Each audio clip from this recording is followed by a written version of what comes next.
సాంబ శివ నీదు మహిమ ఎన్నటికీ తెలియదాయే సాంబ శివ నీదు మహిమ ఎన్నటికీ తెలియదాయే సాంబ శివ నీదు మహిమ ఎన్నటికీ తెలియదాయే సాంబ శివ నీదు మహిమ ఎన్నటికీ తెలియదాయే హర హర శివ శివ హర హర శివ శివ గంగా జలము తెచ్చి నీకు అభిషేకము చేతునంటే గంగా జలము తెచ్చి నీకు అభిషేకము మరి చేతునంటే గంగ జలమున సేప కప్పల ఎంగిలంటున్నావు శంభో హర ఆహా. శివ శివ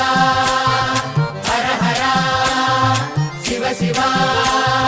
సాంబ శివ నీదు మహిమ ఎన్నటికీ తెలియదాయే హర హర శివ శివ ఆవు పాలు తెచ్చి నీకు అర్పితము చేతునంటే పాలు తెచ్చి నీకు అర్పితము చే